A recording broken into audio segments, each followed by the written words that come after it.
Now, in particular, I remember you said that death is psychologically just as important as birth, and like it, it's an integral part of life, but surely it can't be like birth if it's an end, can it? Yes, if it's an end. And there we are not quite certain about this end.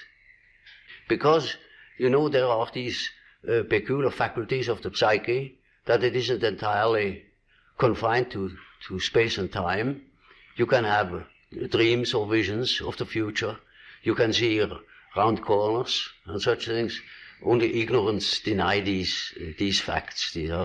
It's quite evident that they do exist and have existed always. Now these facts show that the psyche, in part at least, is not dependent upon these confinements. And then what? When the psyche is not under that obligation to live in time and space alone, and obviously it doesn't, then to that extent the psyche is not submitted to those laws. And that means a practical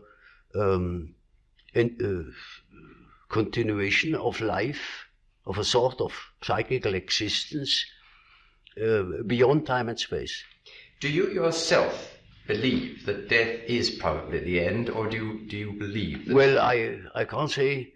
You see, the word belief is a difficult thing for me. I don't believe.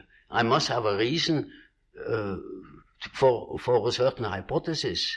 Either I know a thing, and when I know it, I don't need to believe it. If I don't allow myself, for instance, to believe a thing just for the sake of believing it. I can't believe it.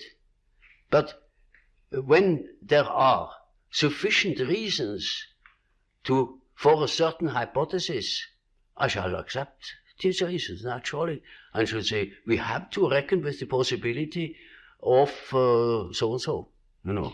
Well, now, you've told us that we should regard death as being a goal. Yes. And that to shrink away from it is to evade life and yes. life purpose. Yes. What advice would you give to people in their later life to enable them to do this, when most of them must in fact believe that death is the end of everything? Mm-hmm. Well, you see, I have treated many old people, and it's quite interesting to watch what the unconscious is doing with the fact that it is apparently threatened with a complete end. It disregards it. Life behaves as if it were going on. And so I think it is better for old people to live on, to look forward to the next day, as if he had to spend centuries. And then he lives properly. But when he is afraid, when he doesn't look forward, he looks back, he petrifies, he gets stiff and he dies before his time. But when he is living on, looking forward to the great adventure that is ahead, then he lives. And that is about what the unconscious is intending to do. Of course, it's quite obvious that we are all going to die, and this is the sad finale of everything.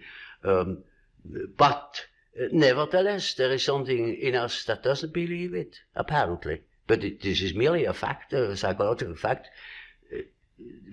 Doesn't mean to me that it proves something. It is simply so. For instance, I may not know why we need salt, but we prefer to eat salt too, because you feel better. And so when you think in a certain way, you may feel considerably better. And I think if you think along the lines of nature, then you think properly.